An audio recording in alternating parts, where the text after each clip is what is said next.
it's knight f2 related. Wow, But another piece that- sacrifice. Yeah, that's not clear either, right? I was just reacting to the evaluation. I see it go to 0. I don't see anything else besides maybe knight takes that. Let's put it on the board. And Let's some see what queen happens. e6 or something is also possible, of course. Some move with the queen. I don't know. Yeah, Oh. queen b6. Yeah. It works, Robert. e4, rook e2, I think. But this is so far from clear. I mean, this It kind looks of lost. this kind of It looks lost for white, doesn't it? For black, sorry. Down a piece. does look But Jan lost. does it. And he It's the does only it. He chance. goes for The it. only He chance. finds it. The only He Wow. finds it. He goes knight f2. And that deserves Amazing stuff. the double exclam. I mean, that was a big decision from Jan. And you can look at his body language.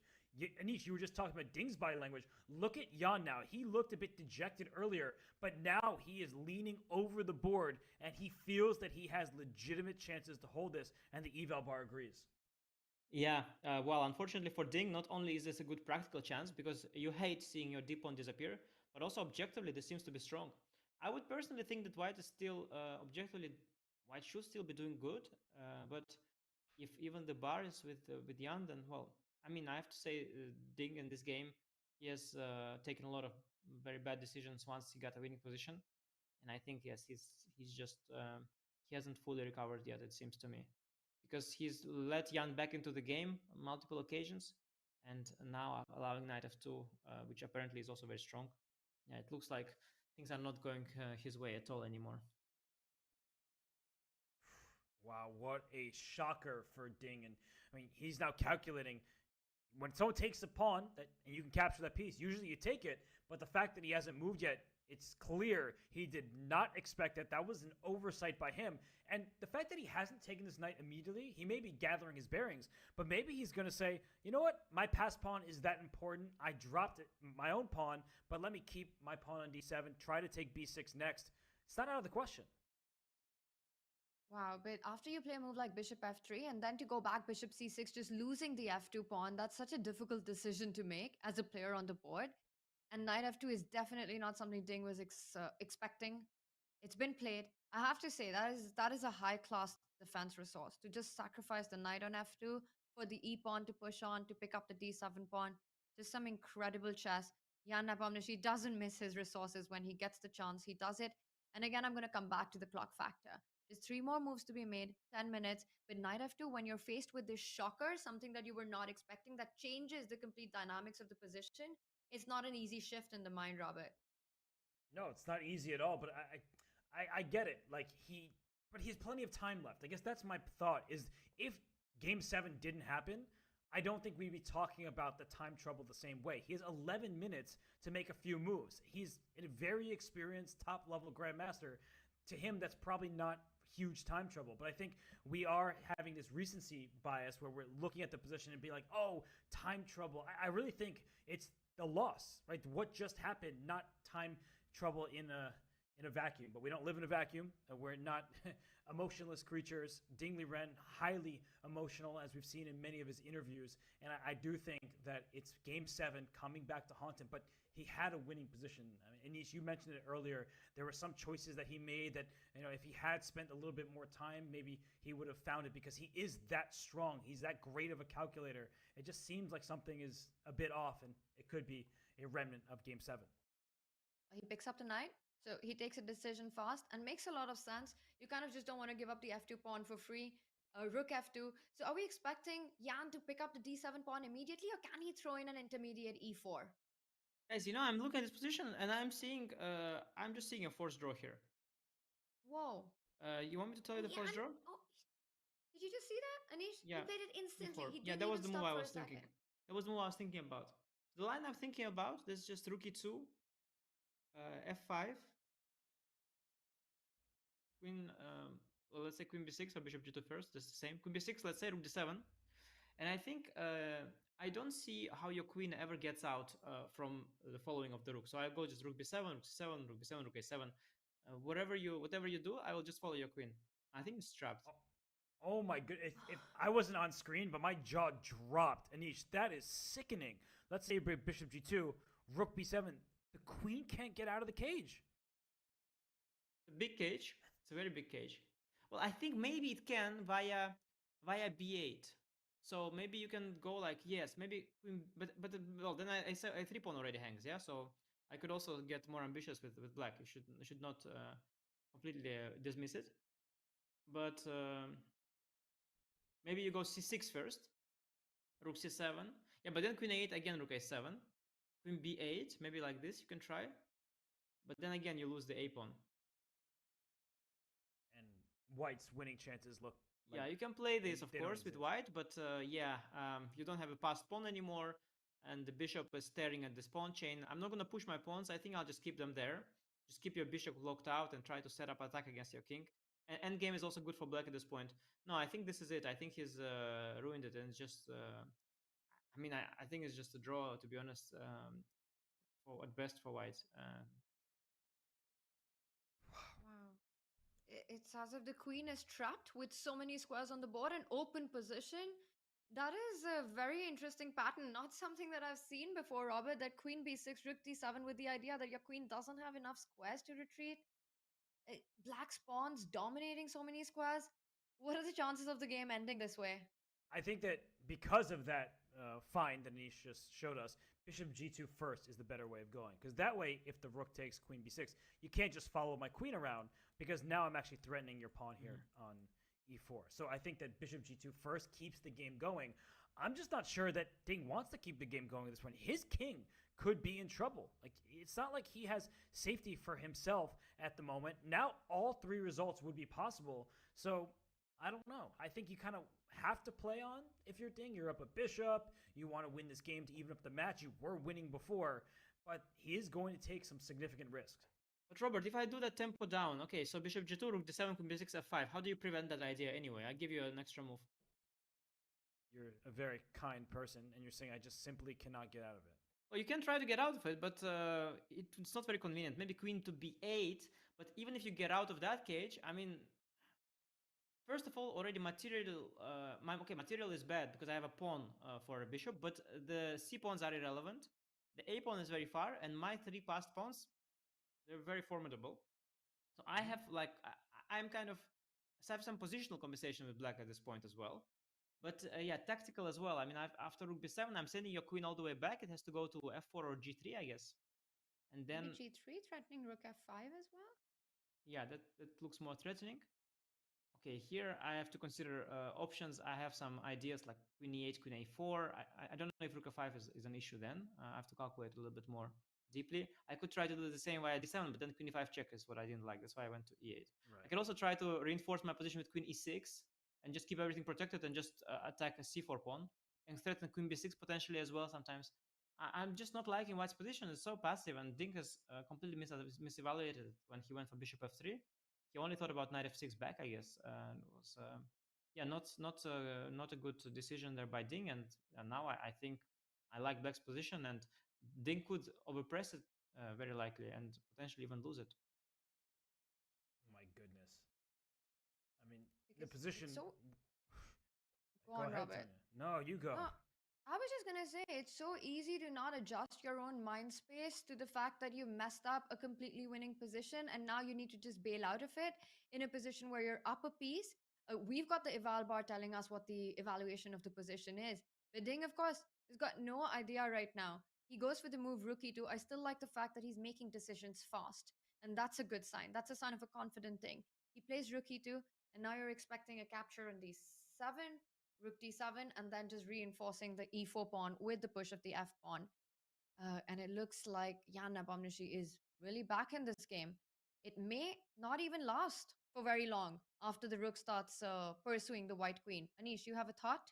Yeah, just wondering, why don't I start with f5 even stronger, and after queen b6, queen d7? Yep. I was about to say the same thing, so I drew the arrow. That this is going to be a problem down the d line, and your bishop is hanging here. So wait, why? Yeah. So white has to start with bishop g2 instead of queen b6, and after rook d7 play queen b6, and then hope black will just do perpetual, because I'm not sure.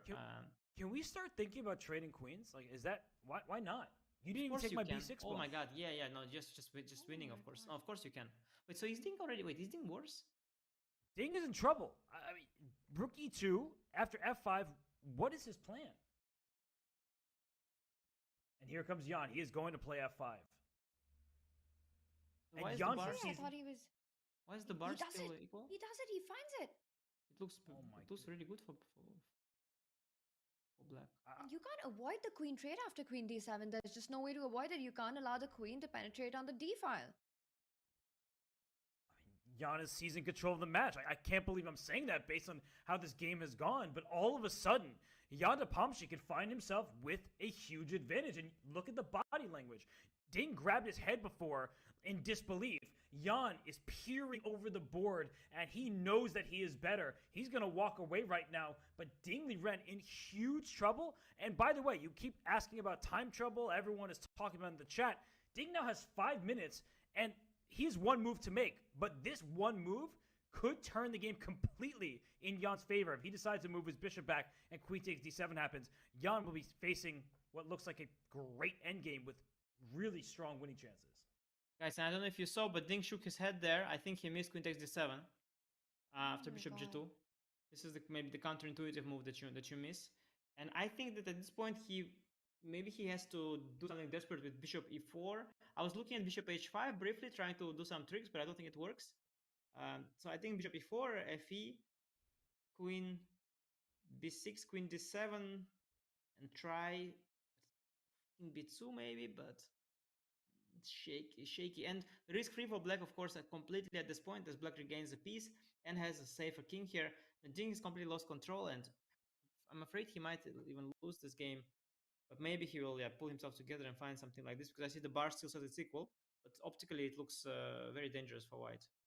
It's the opposite of what we've been talking about, right? Earlier, we were saying how the eval bar said zeros, but black was in big trouble. This would be a role reversal and very bad news for Ding. He cannot afford to lose this game. Yeah, that would be a 2-point deficit for Ding, and that also coming from the position that he did. Completely commanding opening, middle game, brilliant play, and then these last few moves, one inaccuracy with the bishop falling back to f3, and it looks like the position has turned around. Jan Nepomniachtchi finding a brilliant knight after sacrificing the knight to take over the initiative, and now he's the one who's pushing. He's the one who's trying to get something out of this game. You're pointing out the line of giving that bishop back. That is a very difficult decision to take. One is you evaluate the last position where black's got these fast pawns, your pawn structure is ruined, your king is absolutely weak, black's pieces are super active. Compare the queen and the rook to white's queen and rook. But if you don't give up the bishop right now, I want to take a look at that. Is that ending lost for white? Is it, how difficult is that ending where you're up a bishop, but black has got 3 pawns steamrolling down on the king side? In this position, if Dinglerin decides to not give up that bishop and just fall back with it, how do you evaluate queen takes d7, queen d7, rook d7? Yeah, I think it's dead. I think it's just long-term dead. I'll bring the king to e5 and push my pawns down. You have zero counterplay. That's the problem. If you had counterplay, it would be a different story. But you have zero counterplay. You need like 2,000 moves on the king side, on the queen side, to make something happen.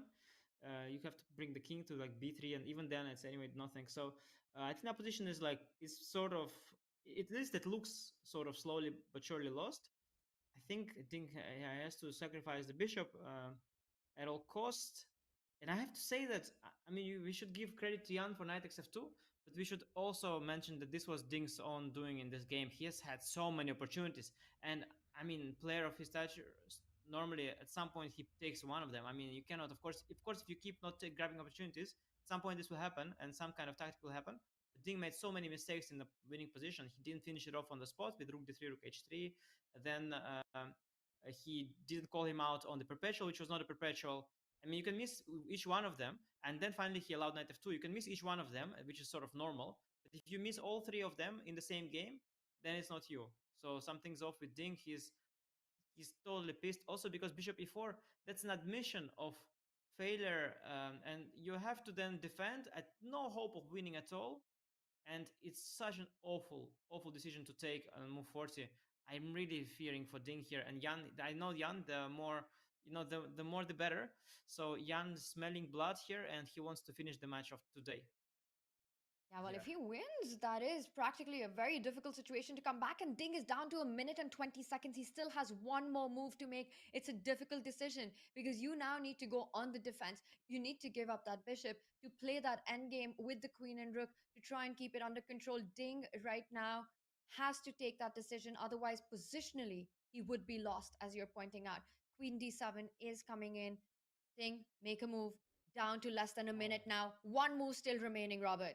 But as we've been talking about, he might have to play bishop takes e4. It's such a difficult move to play psychologically. He doesn't want to do that, but he will have to if he wants to hold on to this game. And even then, it will not be so clear cut. So Dingley Ren, he is down to 40 seconds for his final move. This is scary territory for him, and he is just so upset with himself. He's Oh thinking my about the gosh. rook endgame after bishop g2, queen d7, take bishop e4. But that's a horrible rook endgame. I think he has to take on e4. It looks bad. The king is still unsafe there, but you have to do it. I'm afraid he might not take the 20 decision, seconds, but he has Anish. to. He has to. 20 Oh seconds, my and this was gosh. exactly the moment in game 7 when he messed it up with that rook d3 move, which No, he's shaking finished his head. the game off. He has to make a move. Take 10 the seconds. pawn. One more move remains. Bishop g2 Oh my is gosh. status quo No, move. look at him. He's so upset. Whoa. Queen No, takes this is b6? losing. This is losing on the spot, right? After queen d7. Queen d7. Queen d7. You're threatening a queen penetration, and as well as the bishop on f3 hangs. Oh my gosh, he did make it to move 40. So, he can breathe, I can breathe because I got so worried. He made a move with 4 seconds on the clock. And somehow the evaluation bar doesn't hate G2. White's position. I'm thinking about rook g2 after queen Oh. d7, Robert. Oh, counterattack. I need a. Four I need track? a Queen b2. d2. Yeah, it looks actually fine. It looks actually fine, doesn't it? wow, what a move then. If he played that with 4 seconds, but he found a way out. Oh my Yeah, god, let's look at that. it looks kind of doesn't look bad for white. Maybe queen d7 is queen d7 even the move? It seems like the evaluation bar stayed the same. What if I offer a queen trade again? Maybe I'll check your king just to push you to the b okay, file. but now I have the a pawn now. I mean, I was preaching how the a pawn like is all is the engine happy even without the a pawn. Where's your bishop going? Well, I was thinking. I mean, I can take the queen and then drop it somewhere, but where? yeah, it's e2, I guess. Yeah, it's very fast. F4. Yeah, this I is don't know. scary. Bishop g4. Yeah, my a pawn is not too fast. Well, I can totally understand Ding taking on b6. Actually, I think I would have done the same. I would have 100% played the same move, by the way, because I missed rook g2 before. And when I have rook g2, of course I go here. Of course, I don't want to suffer there without the bishop. I rather play this position, hoping it's fine. Because there's that hope deep inside, right? That you have some winning chances, maybe. And Jan And takes with the Nepo rook doesn't take it with the because queen. it's very hard, guys. It's very hard. It's very hard. This rook g2 business was very hard. So now a position is actually equal again. Now this rook g2 queen trade was extremely weird. I have to say, very weird.